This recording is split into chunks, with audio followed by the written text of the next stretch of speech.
In the last 2 months since the fatal shooting of Michael Brown, many students have expressed a desire to learn more about the issues surrounding both the shooting and the protests. We're only 23 miles from Ferguson. And more importantly, these issues are also national issues. And our main goal here with this panelist is to be educational. While there is some dispute, there's a lot of dispute actually about what actually happened in the shooting, our goal is to explore the issues surrounding both the shooting and the protest. We feel this is a teachable moment where SCC can help our students understand some of the complex problems facing our society that is highlighted in this incident. The panel will explore these issues from their disciplines. We have a variety of faculty members. Vicki Herbal is a professor of sociology. Marvin Tobias is an associate professor of psychology. Grace Moser is an associate professor of history and a resident of Ferguson, so I'm hoping she can give us some inside scoop on some of those meetings that were resident-only meetings. And Michael Kelker is a professor of English, if I can say that, and he is also involved with Amnesty International and other human rights organizations. So one final, by the way, my name is Paul Rosler. I teach political science, a political science professor here at the college. One final point before we begin. Our goal is that this is a ongoing discussion. There are legitimate, real concerns of lots of different groups and interests in this issue. And there is no way one panel of 5 people can do justice to that in an hour and a half. So it is our goal to have future meetings and future panels and more to conversation, possibly this semester, but more likely in the spring. Okay, so since I was up here anyway introducing the panel, I decided that it'd be easier if I just went ahead and go first. So I got a 10-minute clock. We're all trying to throw this stuff up, so we have plenty of time for conversation. So if I rush through this, mine's already on the web. You can get a hold of any one of us. We have business cards, emails. If you need more information, please ask us, even in the question and answer session, because our goal is to give you time to have discussion after this. My taking off point is really talking about perception and reality in Ferguson, and that how blacks and whites have very different perceptions of the police. And my argument is that these perceptions are based on the realities of those people, as you saw from the Daily Show clip. We know a couple things that are pretty much certain. Michael Brown was killed on August 9th. There was some kind of altercation at the police car. Apparently Brown was shot as he was fleeing. He turned around, and then we don't know what happened. Some witnesses say he had his hands up and did nothing else. Some witnesses say he had his hands up and he stumbled forward because he was injured. And some witnesses said he actually moved towards Officer Wilson aggressively. We don't know really what that happened there. All we know is that there was some altercation, and then from there all things went wrong.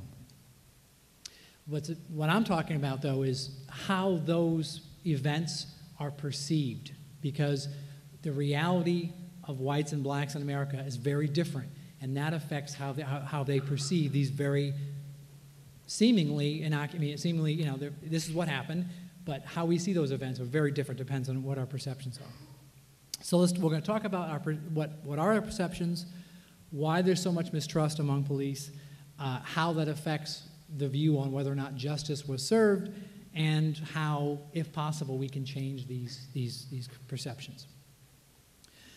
So a whole bunch of studies here. If you look at it, they're all saying the same thing. These surveys show that black people and white people have very different perceptions of what happened.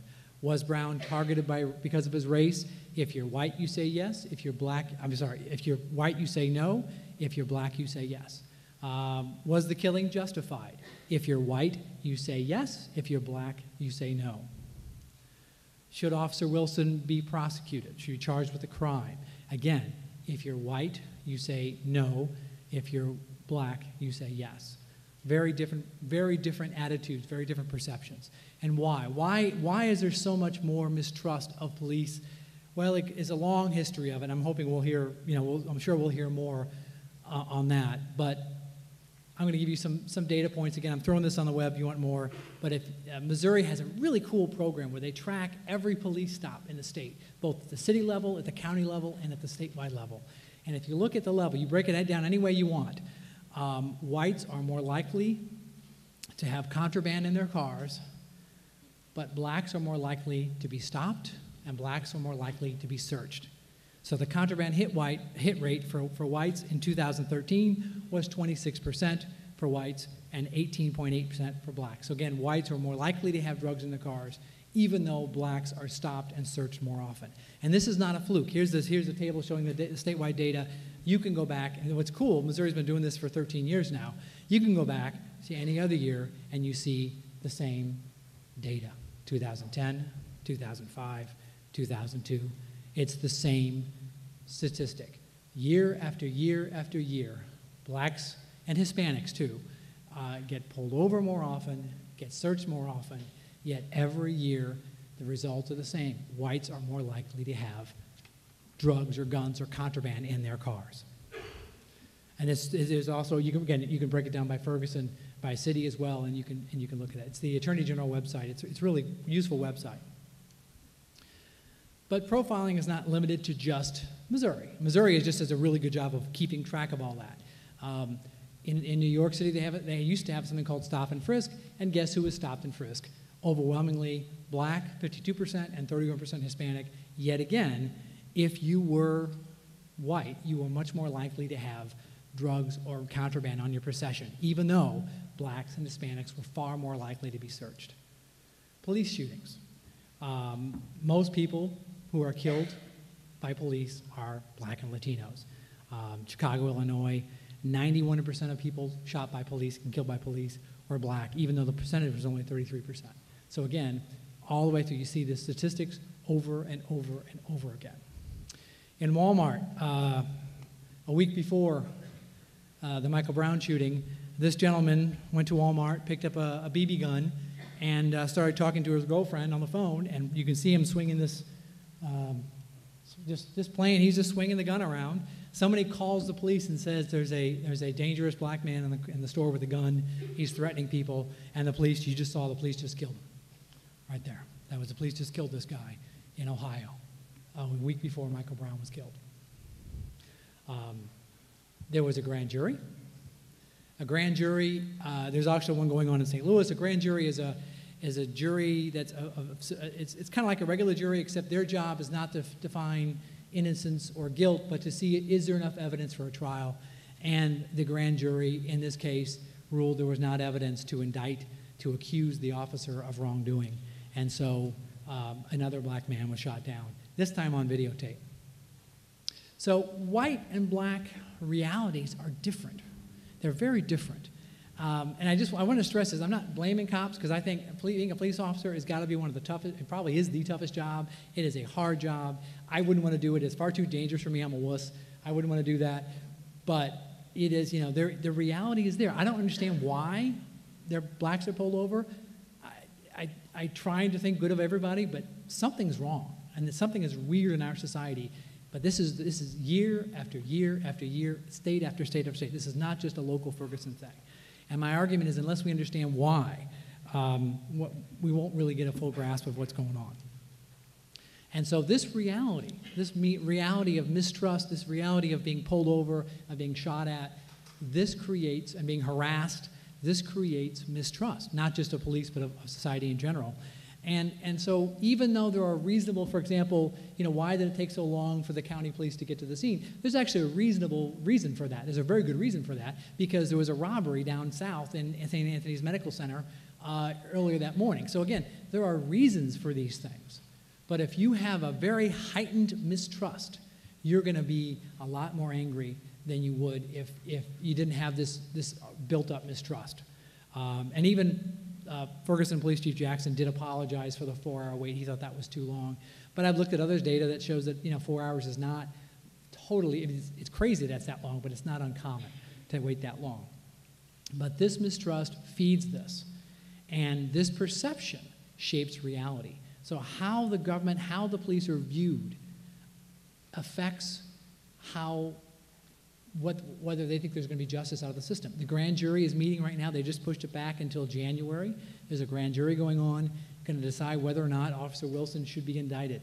My guess is that if they wouldn't indict the officers when they have on video of shooting that guy in Walmart, they're not going to indict Officer Wilson. Obviously, it's a different grand jury, different people, but it's you know, you have to have some evidence. And right now, unfortunately, because Michael Brown was shot and killed, you know, one less witness to testify to a contrary statement. And so there's always a problem there. But my fear is that and this is the reality, these polarized perceptions will lead to radically polarized conclusions.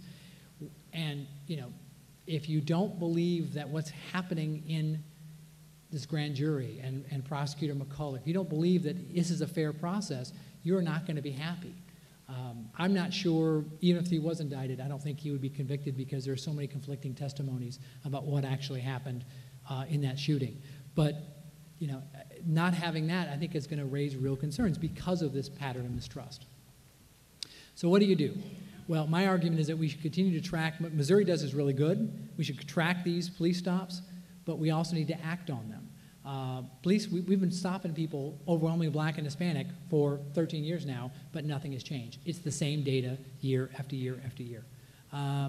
Installing cameras, which they are doing, I think is really good. If there were other witnesses, there's a really brief, I think I'm almost out of time, but there's a really brief video which happened a couple weeks after Michael Brown.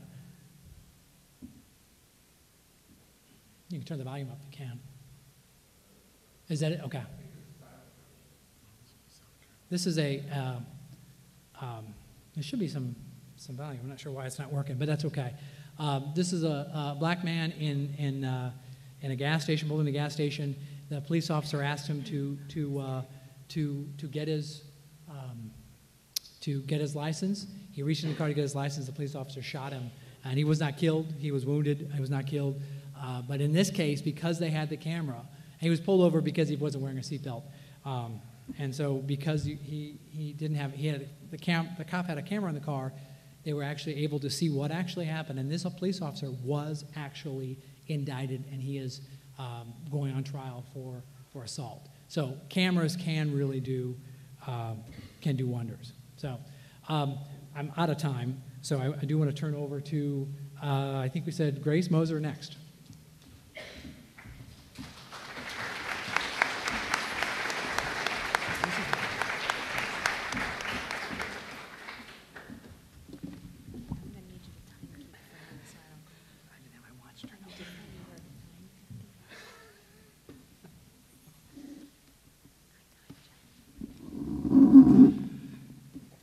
I'm going to set a timer for myself. For those of you who don't know, historians are notorious for going over time. So just to let you know, I have 8 pages, and I have 10 minutes. But I just wanted to make one quick thing for my students who are in my one-on-one class. You're supposed to be taking notes right now, so hopefully you got that message. Okay. Man, this whole experience has been incredibly difficult for me. I live in Ferguson. I grew up in Ferguson. I grew up in North County. I still live there today. I bought a house in Ferguson because I wanted to live in a racially diverse area. And I have to be honest with you, I was really nervous about doing this presentation today just because it's been such a stressful situation. So I'm going to do my best to provide a context, because one of the things that I keep hearing over and over again is that this isn't about race. No, it's a cop doing his job. You know, there's no racial motivation in there. We should not consider race. And all I have to say is you're absolutely naive if you think this is not about race. There's a strong history of racism in St. Louis and in Ferguson, and I'm going to provide some of the context for that. So I want to read you a newspaper article, all right? And I'm going to ask you a couple questions about it afterwards. It says, for an hour and a half last evening, I saw the massacre of helpless Negroes at Broadway and 4th Street in downtown East St. Louis, where a black skin was a death warrant. I saw man after man with his hands raised, pleading for his life, surrounded by groups of men who knew nothing about him except that he was black, and saw them administer the historic sentence of intolerance, death by stoning. I saw Negro women begging for mercy, set upon by a white woman who laughed and answered the coarse sallies of the men as they beat the Negress' faces and breasts with stones and sticks. It was not my idea of a mob. The East St. Louis affair, as I saw it, was a manhunt. There was no crowd of hot-headed youths. Younger men were in greater number, but they were middle-aged, no less active in destroying every discoverable black man. Get the N-word was the slogan, and it was varied by the recurrent cry of get another. So when I read that to you, it's a weird newspaper report. I was struck when I read it with how similar it sounds to the newspaper reports I've heard discussing the Mike Brown affair. But this article was written by a white reporter for the St. Louis Post-Dispatch in 1917, 100 years earlier than the Mike Brown affair. I was particularly struck with the line that says, "I saw man after man with his hands raised pleading for his life, and still the death sentence was administered." Different circumstances. This newspaper article is describing a race riot that happened in East St. Louis in 1917. But it demonstrates very clearly a long, well-documented history of racial discrimination in St. Louis and Ferguson. And I'm going to provide more of that context. So there are so many similarities between that. And one of the things that I've been struck with the most in living in Ferguson, I think the thing that's been most disturbing to me, is how much the words that I hear people say sound like 1917, 1968. Words that I thought were erased from American memory as just a dirty memory being thrown around casually by people on Facebook, on Twitter. I don't know if you guys saw the video of the protesters at the Cardinals game. That is bad. That's racism. And racism has been an undercurrent. And a lot of times I find that my students have a hard problem with this concept because they think, well, racism was resolved. The civil rights movement made racism illegal. It took away the discrimination in the law. Here's the problem. Racism is a system. It's systemic. It's everywhere. It's not an individual action. We've seen some individual actions, but in the history of St. Louis, it has become a part of our culture. It has become a part of our life, and discrimination happens on a daily basis if the color of your skin is not white. Okay, throw that in. I sound serious. I am serious. All right, brief history, and I'm already at half through my time, so I'm going to be really fast. St. Louis was founded by slaveholders. We've had slavery since the foundation of 1764. St. Louis, we're in the 250th anniversary, first under the French, then under the Spanish. When the Americans acquired St. Louis in 1803 with the Louisiana Purchase, some people thought that they would actually abolish slavery because that's what they did with the Northwest Territory. They did not. They protected it. Slavery was protected within the Constitution. 1858 in St. Louis, Dred Scott decision established that black men are not citizens and that they have no rights that the white man is bound to respect. It's written into St. Louis history, it's written into our national history. But the time period in St. Louis that has the biggest relevance, I think, for us as a city and for understanding the whole metropolitan area, which, by the way, it's not just St. Louis, it's not just Ferguson. When people look at this area, the metropolitan area of St. Louis includes St. Louis City, St. Louis County, Franklin County, Jefferson County, St. Charles County, St. Clair County in Illinois, and Monroe County. We're all looked at as the same area. So I want to show you guys this map right here. This was published by Where We Stand, which is an organization that compares us to other cities all over the country. And this is a racially segregated map. St. Louis is the 6th most segregated city. And when we're talking about St. Louis, we're not just talking about downtown St. Louis, we're talking about this metropolitan area, including St. Charles County. The blue dots are white people. The green dots are everyone else. And Ferguson, do I have a little laser here? Ferguson's right here in this green area, blue area. We are a primarily black city, but we haven't always been that way. The way that it got started was because of a decision in 1876. It was a separation of the city and county. It seemed innocuous at the time. It had to do with country residents, which were the wealthy St. Louisans, dictating taxes for everybody in the city. So they decided to make a separation, which you can see in this map. That black line that surrounds there, that's what's considered the city. Everything outside of that is county. right? So they made the decision to separate, but this is arguably one of the most important factors in creating segregation and racial discrimination in St. Louis. It goes back to 1876, right? So there's a long history of discrimination. We have the 1917 race riots. Those were caused by Black Americans competing with white German immigrants for jobs, right? And there's long discrimination of Black Americans being discriminated against. Here's the thing, guys. Black men and women were regularly paid less than white men and women, so it's economic discrimination as well, right? Just to put throw some numbers out there. The average median household income in St. Charles County, which by the way is primarily white, if you go back and look at this map, right? The average median income here is around $70,000. The average median income in Ferguson, which is 70% Black currently, is $36,000. So we're talking about serious economic impacts, systemic racism, systemic discrimination that has long-term effects beyond just ordinary, everyday intermixings and dealings with the police. It also affects your ability to be economically successful because of that discrimination. So St. Louis discussed residential segregation in the 19-teens. Right? And ultimately that law passed, but it was overturned by the federal government as being illegal. St. Louisans found a way around it with restrictive covenants, which is basically when you bought your house, you made an agreement not to sell it to Black people. So even in Ferguson today, there are Black neighborhoods and white neighborhoods. Right? Here's Ferguson in 1970. We can sort of trace this shift because of this separation of city and county and something that's called white flight. The economic base, the strong economic base of the city moves out to the county. So this is Ferguson in 1970. And the light blue is lower percentages of African Americans than the dark blue is 80% or more. So Ferguson is in that red. That's 1970, right? Here's 1990, and you can see that white area is moving further out in the county here. This is 2010. And in Ferguson here, you can see these darker blue areas and these lighter blue areas. There are white parts of Ferguson and Black parts of Ferguson. So even within Ferguson, we are really segregated, right? And this is a serious problem. And this is where a lot of those racial tensions are coming from. I'm so running out of time.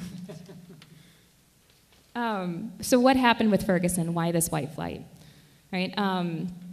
Ferguson was the fastest growing city from around a suburb of St. Louis from around 1930 until 1970, 1960, right? This is where most of the middle class white people were moving from the city. And when they did that, they took their tax base, they took their schools, they took everything with them. So that can help explain some of the poverty in the inner city today, right? But in the 1970s, the manufacturing jobs that were based in Ferguson closed. So this included a Chevy plant, which moved to Kentucky. Right, that plant closed in 1987. It's not a coincidence that the 90s are a time of white flight. Guess where that plant, a new plant opened up by GM. Does anybody know where? Wentzville. Around the same time. So it makes sense that you would see a pattern of migration out to this area in pursuit of the jobs. But there are long-term effects of that, and we have lots of evidence of racism that is associated with that. So Ferguson is now an economically depressed area, and there's other factors. The apartment complex where Mike Brown was killed, Camden Trace, I think is what it's called. Canfield, sorry. I live there, you would think I know that. Ironically, it is also one of the Black areas, which even as a white resident of Ferguson, I'm noticing that in my own experience, I've been restricted to certain areas, and this isn't on a conscious decision of my part. And now I'm making a conscious decision to go into those areas and talk to those people and get to know them. But that apartment complex, a lot of the residents moved in there with St. Louis airport expansions in the 80s and 90s. So Lambert Airport basically destroyed 75% of Kinloch, which was a Black city, and pushed those people into Ferguson. And what happens again is Black people, because they've been discriminated against economically, are bringing in lower incomes And that's driving the total wealth of Ferguson down, and it also leads to resentment. But one thing I would caution you, it's not because black people are inferior. It's because they've been racially discriminated against from getting those higher income jobs, from being in schools that don't have access to the same levels of education, right? So this is the context of Ferguson today. 1990, 25% black. 2010, 70% black. It is a very real, traceable shift and pattern that's happened, and it's associated with all levels of segregation and discrimination. And I think I'm going to have another discussion at some point in the future because I've definitely gone over. So, next person.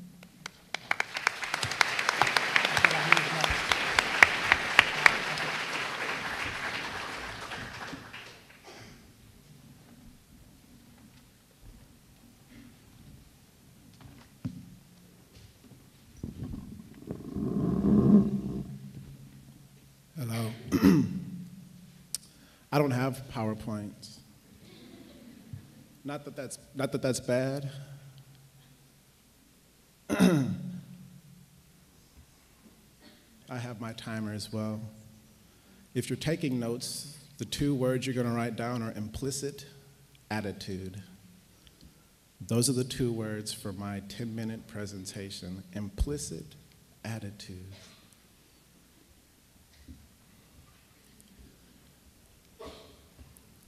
I am 30-something years of age, and I am actually very upset at this moment. I'm very upset at this particular moment because of the events that happened on that Saturday. And the most interesting thing about the events that happened on that Saturday is that when I heard that an unarmed black teenager was killed by a white police officer, in my particular community and the individuals that I talked to, our first response was, that makes sense. It wasn't, what did that black teenager do? It wasn't, oh my gosh, he must have robbed somebody. It was, that makes sense.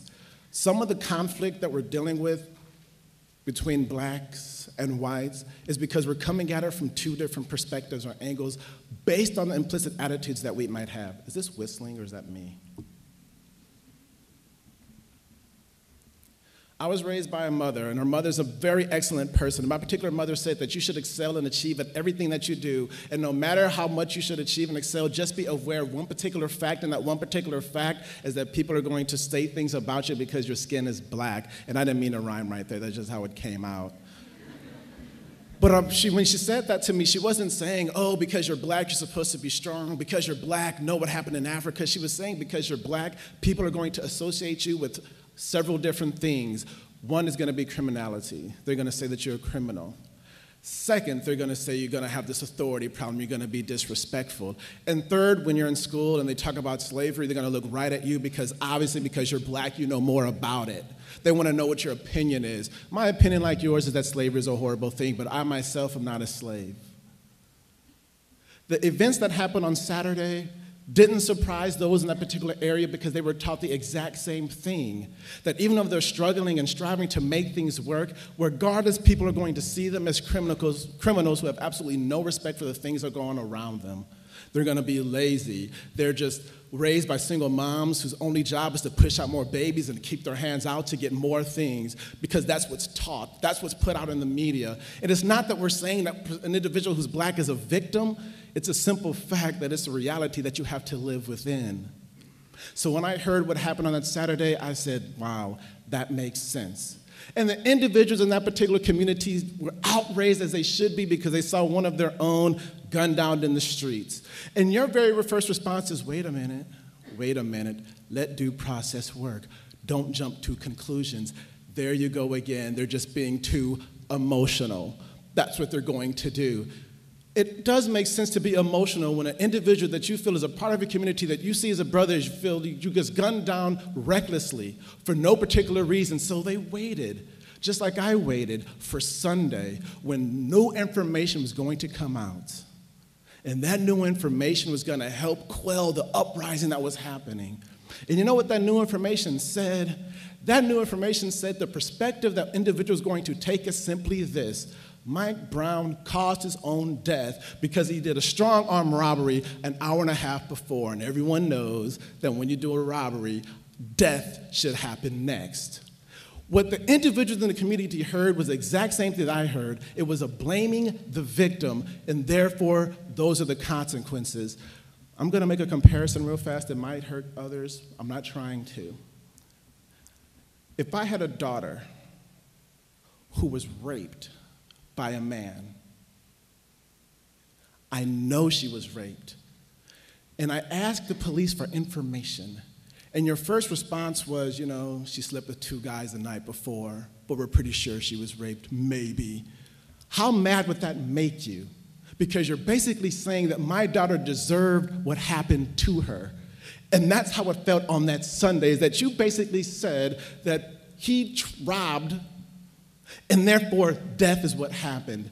The second thing that information did is it rewrote the narrative. It said that, hey, it makes sense that the officer stopped him and that maybe Mike Brown reached into the car because we know he's a violent criminal because we have a videotape of it.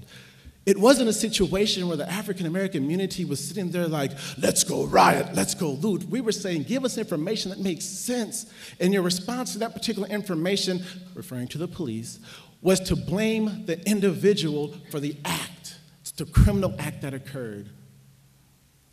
So people started to get mad, so they started to protest and stand in the streets. And if you've never been in that particular area, I'm gonna assume you've never been in that particular area, where the protest initially happened is a very narrow 2-way lane, and individuals were standing on both sides of that very narrow 2-way lane, and they said, we don't want to take this, we don't want to handle this. The police came driving through with truck after truck, trying to go through and break up this protest, and the protesters stood there and said, we're not going to move, hands up, don't shoot us.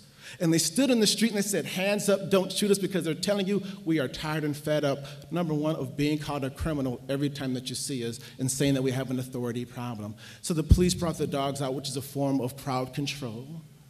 And the response was, you don't see what I'm saying, you don't understand what I'm saying. And I'm not even telling you as an African American that my perspective or view is right or wrong. I'm simply telling you that my particular view is an alternative view of how to look at things.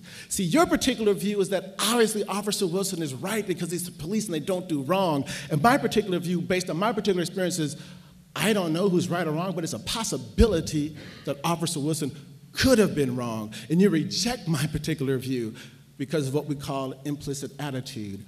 An implicit attitude is simply the acceptance of an idea that I don't even have a conscious thought about. I'm going to give you a quick example. Sorry. If you go to your class and you sit next to a person named Bertha, she's sitting there with you. In your mind right now, the first image that you see is not a small, blonde-haired, petite individual. It's not. It's either someone very large or who looks very, very old, because that's what Bertha suggests to you. It's the same way that when you walk around a particular campus and you have to ask notes from a particular student you've never seen before, you can ask either Jim or you can ask Shawana. Who will you ask? Jim or Shawana? And it's not because you are inherently racist, it's because we accept ideas because we don't know other information. Implicit attitudes does not say, you are racist walking around. It says individuals put things out there and we tend to accept. And that is the recurring problem. My esteemed colleague brought out some amazing statistics, and I appreciate them because they're accurate. And they're not saying that we are all individuals who are trying to hurt other people. We just accept basic ideas. Our view of America is amazing, but a lot of times our view is constricted by the individual that we see in the mirror, and we label that person the American. So that when you see someone who looks a little bit different than you have an automatic assumption of what that person knows or has been through.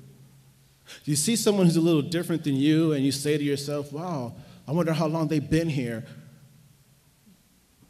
Wow, you look a little different from my particular area. Can I ask you a question? And your response, of course, is, what is that question they ask you? What's it like to be a like a paid-for bride because you look like you're from another country, and I know they do that over there. You ask that particular question because someone looks different than you. You ask me a question because I mentioned slavery, which is interesting, because you assume I have a belief that's different than yours, that I might have a belief that's inherently worse than yours, but it's a horrible situation. And someone says, how do you fix implicit attitudes? It's becoming aware that you have them. Police are more likely to shoot at a black criminal who's armed than a white one. That's implicit attitude. They're not walking around, shoot black people. They just associate black with criminality. Teachers in the school district teach black students different than teachers in white school districts. It's not because teachers are saying black is worse. They lower the expectation because they think because you're black, you might not know everything. So if you give an answer that's low quality, I accept it because I know you're trying.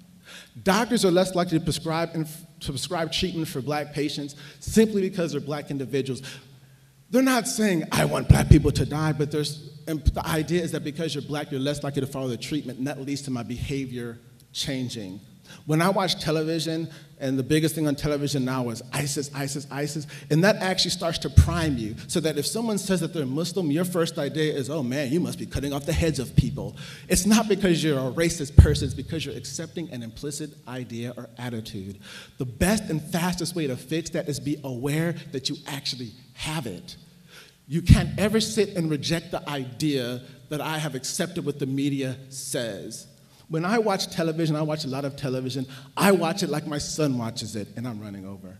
And I watch it like my son watches it, and I don't see anybody that looks like him. Sorry. My son is, he wants to date someone. He's 17. And the reason I know that there are implicit attitudes is that he went out with this girl, and she was like, nah, but that's neither here nor there. He said, Dad, I like her. I said, she's all right. He said, Dad, I really like her. And I said to him, do the parents know that you're black? He's like, I haven't told them yet. I said, be careful. So he went out with her, and he liked it. He's like, I love her. I love Isabella. That's her name. I love her. The father met him for the first time, and the next day she said she couldn't be with him. That's all I have.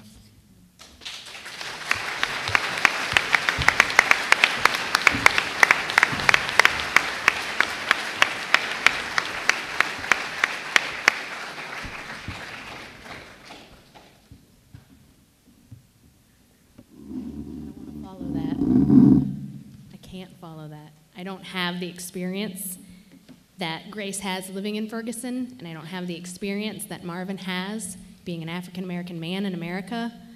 All I can give you is an educational perspective from a sociological background, because that's what I do. So I happen to be teaching sociology over the summer at Maryville University. I have 2 jobs, full-time here, part-time there, because I need money. And I was coming to the last class of the semester, and our chapters were collective behavior, acting crowds, social movements, and the event took place over the weekend, the shooting of Michael Brown, and then my class met that week. And some of my students at Maryville were students who live in Ferguson or in the North County area, so there was this desire to talk. They wanted to talk about it, and I saw it as, again, the teachable moment, capturing this moment in time where we can understand not necessarily the race relations, but we could understand the crowd. What happened with the crowd, and why did it get to where it got to? And we're still there. It's not over.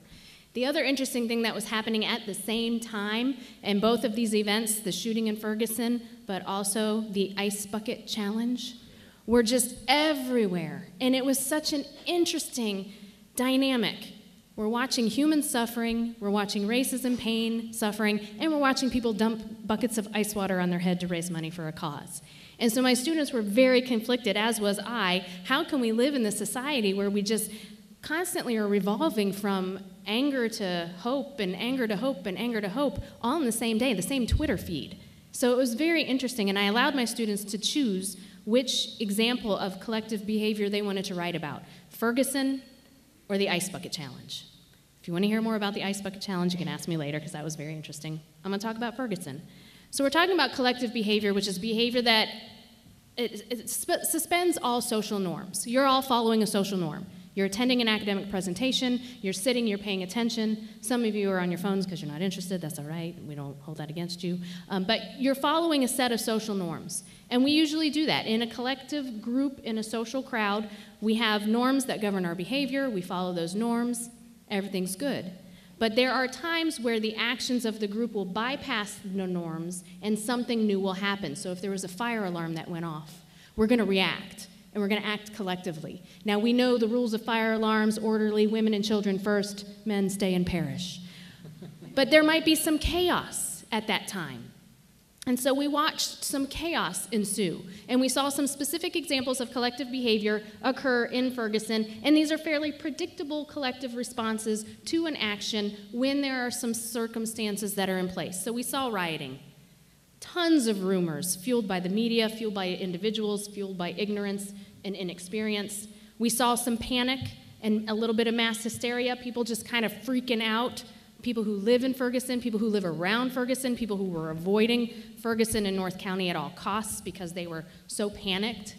The moral panic gets into our fears that we are going to be perhaps personally assaulted as a result of this. Fads and fashions, that even plays a role in what happened in Ferguson, and eventually one day this will be an urban legend. So we're seeing every aspect of collective behavior in one event. And this is behavior that was noted many, many years ago. So as Grace has pointed out, discrimination and racism has been around forever, and so is collective behavior. It was a British journalist who was watching, nice, ordinary country folk who turned into this angry mob, this stampede. They were like herds, and their attitudes and behaviors just snapped. And they went from being good country folk to being this angry, reacting crowd at various times. So he was the first person to really talk about the herd mentality and how crowds, being in a group, can change you, the individual. So if you're sitting at home watching the news reports on Ferguson, maybe you had a personal response to it. And maybe you called a couple friends who perhaps share your perspectives so that you could commiserate about how you were feeling. But if you were in Ferguson, that crowd behavior can change. It can change your behavior, it can change your psyche, it can change everything. So 50 years later, we have a French psychologist who was talking about how when you're in a crowd, you feel a little bit anonymous. You're blending in. You're not going to stand out. So if one of you's on your phone, we're not going to point you out and say, hey, you on your phone, because there are other people on the phone too, and there are a lot of you here, and do I really care if one person's on the phone? So you feel less accountable for your personal behavior because you're surrounded by people who can hide you and blend in with you. And sometimes you feel invincible, like you can go above and beyond. I'm going to do something big because I'm in a crowd, and the crowd will do it with me. And I tell my sociology students, you don't run naked across campus by yourself. You streak in a group. You all go together, naked butts all the way, so that you don't feel like you're going to stand out. So this collective mind, or what we call groupthink, develops, and it sweeps you up. And you may even do things that you would never consider doing before, because you're swept up in the emotion, the excitement of what's going on. And this can then, like mass hysteria, it becomes hypnotic, and it takes over this crowd mentality, this crowd behavior. So what happened in Ferguson? It often goes a little bit like this. There's social unrest, and there is a history of social unrest in Ferguson. We know this. It is dated back to the 1800s. It is tense. The tension is there. And then it gets manifested as people are talking about it, especially if you're in or near the area where the unrest has been for so long. And so the shooting takes place, and then what happens is there's this communication. I'm talking to Paul, I'm saying, did you hear? He's like, no, what happened? There was a shooting. Tell me more. And we start talking, and we feed off of each other. And we start fueling it with rumors. Well, I don't really know what happens, but here's what I think I know what happened, and probably we're right. And now Paul's angry too. And we're both like, oh man, we gotta do something. So we talk to Marvin. Marvin, did you hear? Yeah, I heard. How do you feel? And then we start to just circulate this emotion back and forth, and we collectively get this impulse to do something. We gotta do something. But the three of us aren't gonna do it alone. We need people. We need backup. We need a posse. We need a stampede. We need a herd. So if you're in a crowd and you can convince the crowd to feel the same way you feel, you can collectively focus that energy. And so we become an acting crowd. We're an excited group and we're moving toward a goal. And this excited group, it took a little while to develop, but they got there. So it starts with the tension or unrest, then there's an exciting event, that was the shooting. But because we're in the age of media, it took a couple days to kind of get more information and decide, do we need to act or are we good? So there was some action taking place at the time, but it took a couple days to really kind of gain some momentum. So people are milling about, they're standing around, they're talking about the event some more. They're trying to get information, and when you don't have information, you fill the blanks with rumors and speculation. And then people accept that as fact because they don't know any differently, and you seem smart, so you must know what you're talking about. So that continues this excitement. And then there's the common object of attention. What are we going to do? QT, let's take it down. Let's move toward it. So the energy needs to be expended and the group needs to do something, so they look for somebody or something to focus that energy. And then they have the common impulses. Let's burn it down. Let's break it down. Let's throw stuff. So, and these are common crowd reactions. We see this all over the country and all over the world, and sometimes we just don't even know when it's going to happen. Because there's a lot of unrest everywhere, and there are a lot of these shootings, as Paul pointed out with his statistics. These take place all the time. Why is it that this one has turned into what it has turned into? Because we were primed and ready. We were 100 years in the making. We've been ready for this event for a long time, and it happened. So acting crowds don't always have to be negative or destructive. Sometimes they do respond peacefully. Maybe it is a candlelight vigil, and those attempts were made in Ferguson. There were groups that said, we want to respond, but we want to respond peacefully. We want to make a point, but we don't want this to draw, the negative attention. But it took another turn as well, and there was rioting, and there was looting, and the media got involved, and so we had a different view. So the emergent norms are the new norms that are established when things are disrupting our normal life, and we have to respond with new norms, new situation. I'm also running out of time, so I'm like, what do I got to say? What do I don't have to say? So to deal with the new events, we established new norms. Children didn't go to school, and we understood why. Businesses had to shut down. We understand why. Some people had to go stay with relatives, and we understand why. Because the old way of living was currently suspended. You didn't get to do what you normally did when you lived in North County for a while. Some people still aren't comfortable going back there. The children's education has suffered as a result because new norms had to emerge. And not everybody in the crowd felt the same way. That has been very clearly identified. So the 5 types of crowd participants, you do have people who are ego involved. They have a personal stake in what's going on. Residents in Ferguson, the family of Michael Brown, police officers, Wilson's family. These are all people who have a clear connection to what's going on. You have the concerned, we're interested, but we're not as involved. Maybe it's because we don't live there. We know people who do live there. We're concerned about our friends, our community, how St. Louis is being portrayed to others. You have the insecure, and we saw those people coming from all over the place. This was just an opportunity to feel powerful. This is the looting. This is what has some of us so upset, is that people who felt powerless now feel powerful, but they're directing that power in a very destructive way. They're ruining the businesses in Ferguson. Why would you do that in your own community? Not everybody was from that community. Some people came in from other communities. A lot of curious spectators, that's the media, and the world. I mean, people around the world are tuned into what's going on, and they don't even know it's Ferguson anymore. They just think it's St. Louis, Missouri, so we've been categorized differently. But people are curious. We want to know, and the media feeds that curiosity. And then you have people who have taken advantage of the situation, who are exploiting the situation. And I just picked one example, and then I'm going to run out of time, but the T-shirt industry. You have T-shirts. You have T-shirts to support the Brown family and their residents of Ferguson, and you have T-shirts to support Wilson and police officers. And so those were T-shirts that were sold to raise money, and I was trying to find additional T-shirts for Wilson, and they were just, "We support Wilson," and there was a shield, a police shield. The one that really, really I find so offensive is the "Keep calm and don't shoot." That's exploitation because it's taking this trite phrase that we use, keep calm, carry on, keep calm, do this, keep calm. It's pop culture. And we're taking a very serious event and turning it into a pop culture item that you can purchase online for $9.99. That's all I have.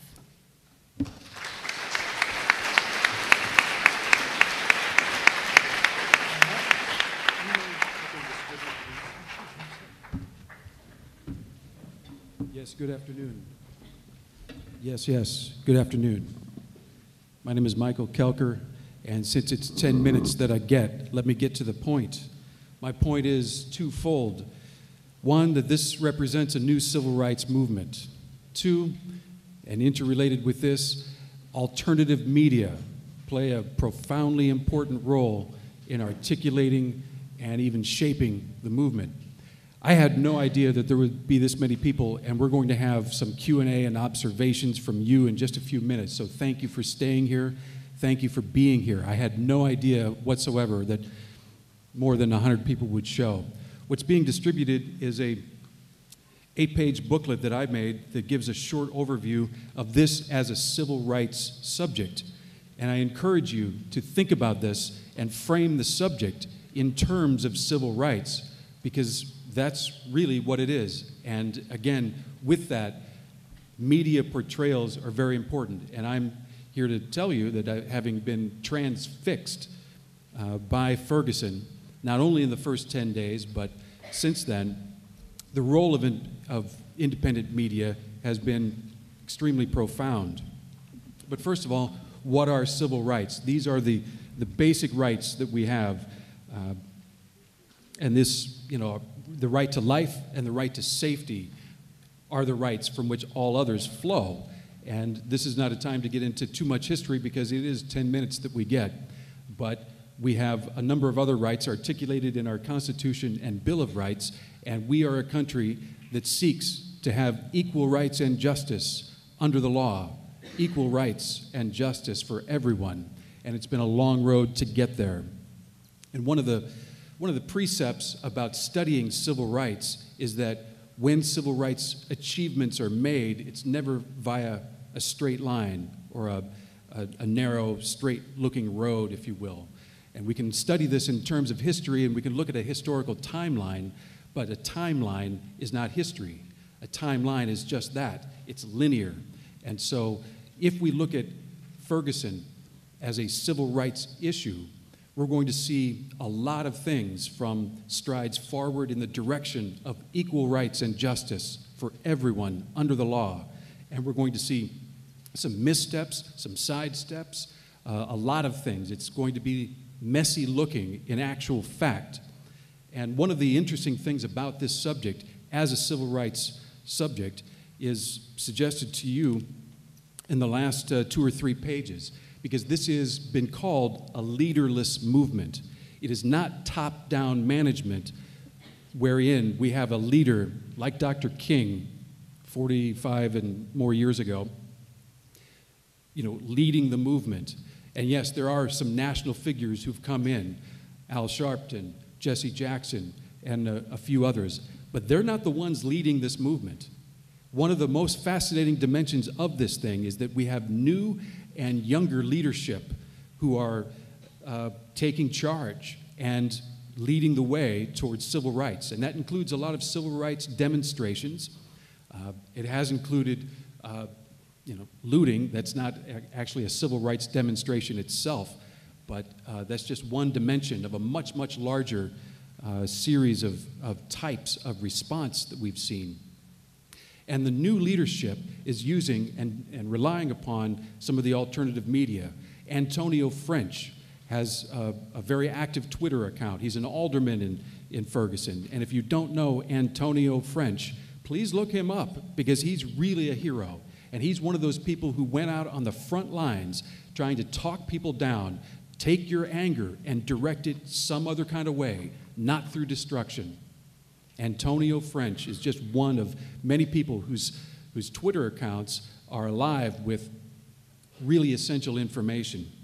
And this handout that I've distributed, I'm sorry that everybody doesn't have one, tries to outline some of the civil rights issues.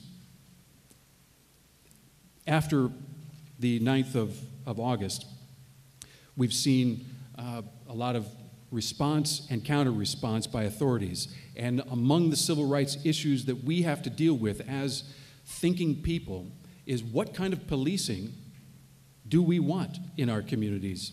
Because the militarized response that next week after the original incident on August 9th has attracted international attention. We saw tanks, we saw SWAT teams, we saw snipers aiming at unarmed, peaceful protesters. And there was a media dimension to this that was spectacular. It was spectacle. And that's what, especially that first 8 or 10 days did. It aroused all kinds of very deep feeling things in us. And depending on your point of view, what was aroused? Anger, hate, fascination. Maybe we felt energized. It probably covers the entire spectrum of responses. And it is frightening because among the realities of this situation, the first 10 days were outside agitators. When the subject of exploitation comes up, I would probably point to other examples beyond T-shirts. I think it was exploitive for the anarchists to come in and use that opportunity to foment more anarchy, or for the Communist Party out of Chicago to come down and try to cause more havoc. When we understand things in the language of civil rights, we're not just talking about law and media. We're talking about all kinds of things. That's why I'm glad that this is an interdisciplinary panel, because we do need to know more about sociology, psychology, political science, and especially history. Because what we're seeing is a set of power relations and call and response, if you will. And one of the interesting things for me in terms of observing this and participating in this too is the variety of responses towards civil rights. Because we did see some really bad examples of looting. And I do think we should focus to some extent on looting. I think we can learn from bad behavior. After all, I teach Nazism in my Holocaust class, and I don't teach Nazism like be like this, but we need to understand that as a phenomenon. But that was just one variety of the black experience and a whole rainbow set of responses. I'm carefully watching the time, too.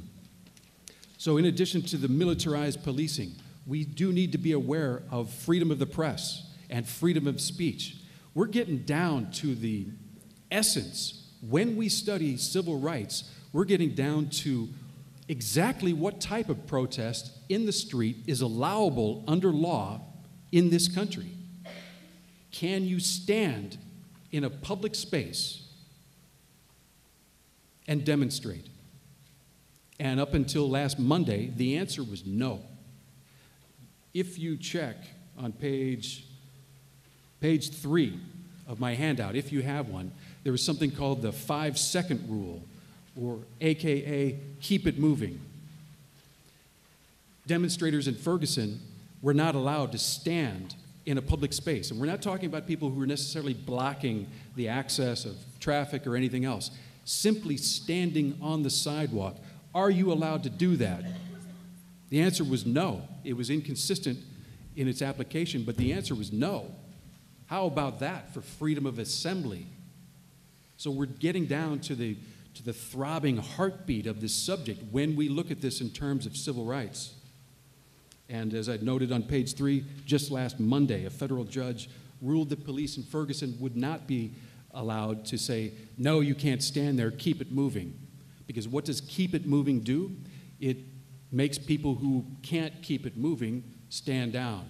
So the older people, or the people with any kind of a limp or whatever might keep them from moving around the whole time that they'd like to demonstrate. That's an essential right, our right to disagree and to express ourselves peaceably. And in addition, civil rights demonstrations, when we study history, are almost never popular. They do arouse deep feelings among us because it is disturbing to see a mass of people demanding change, particularly if we're not part of that original group. That is a disturbing kind of reality. And so I've quoted Dr. King on page 4 of the handout when he was asked in the mid-1960s on Meet the Press, aren't you doing more harm than good?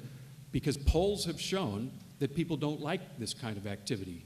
And his response was very eloquent. The demonstrations themselves don't change the reality. They won't change law. They are what they are. They're to call attention and to awaken conscience. Now, some of that will have a blowback effect. Some of those demonstrations will be more successful. And among the more successful ones, I think, was the one just last Saturday night at the St. Louis Symphony, where we saw not people saying no justice, no peace at Powell Symphony Hall. They sang a requiem for Mike Brown. In other words, they entered into this space to demonstrate, but they used the language of that space in order to make their point. And they sang beautifully. If you have not seen the video, watch the video. Because the news accounts, I've noticed, have taken kind of a split.